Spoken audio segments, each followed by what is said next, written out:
అందరికీ నమస్కారం. మనం భోజనం చేసిన తర్వాత అన్నంలో ఉన్న కార్బోహైడ్రేట్స్ అన్నీ గ్లూకోజ్గా చక్కెరగా చిన్నగా మారుతాయి. ఈ చక్కెర మన బాడీ విల్లై ద్వారా బ్లడ్లోకి రిలీజ్ అయ్యి ప్రతి కణానికి అందించబడాలి. ఇలా ప్రతి కణానికి అందించబడడానికి ఈ చక్కెర ఇన్సులిన్ అనే ఒక హార్మోన్తో కంబైన్ అవ్వాలి. ఈ ఇన్సులిన్ అనేది ఒక తాళం చెవిలాగా పనిచేస్తుంది ప్రతి సెల్లోకి వెళ్ళడానికి.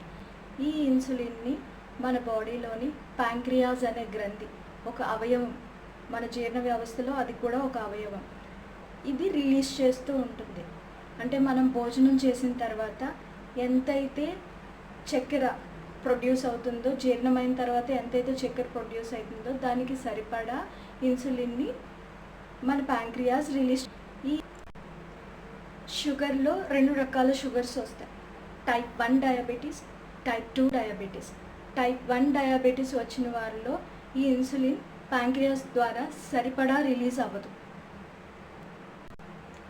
టైప్ 2 డయాబెటీస్ వచ్చిన వారిలో ఈ ఇన్సులిన్ సరిగ్గా పనిచేయదు. రిలీజ్ అయితే అవుతుంది కానీ సరిగ్గా పనిచేయదు. అందువలన ఈ చక్కెర రక్తంలో నుంచి సెల్స్లోకి వెళ్లకుండానే బాడీ అంతా తిరుగుతూ ఉంటుంది.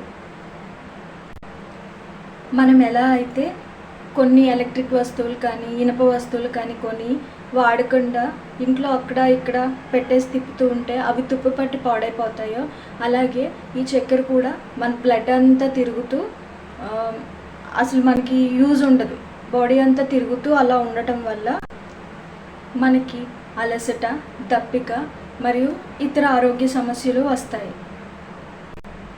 వరి అన్నం, గోధుమ మరియు కొన్ని రకాల పళ్ళతో పోల్చుకుంటే మనం తీసుకునే పంచదారలో ఉండే గ్లూకోజ్ సులభంగా చక్కెరగా గ్లూకోజ్గా మారుతూ ఉంటుంది.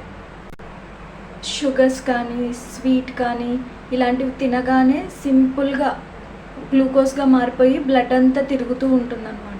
అందుకని షుగర్ బోత్ టైప్ 1, టైప్ 2 2 రకాల షుగర్స్ ఉన్న వాళ్ళని పంచదార వస్తువులు అంటే స్వీట్స్ ఇలాంటివి తినకూడదని చెప్తారు.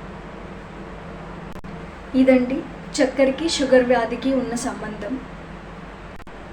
ఈ వీడియో మీకు యూస్ఫుల్గా అనిపిస్తే మన ఛానల్ని సబ్స్క్రైబ్ చేసుకోండి. Thank you for watching.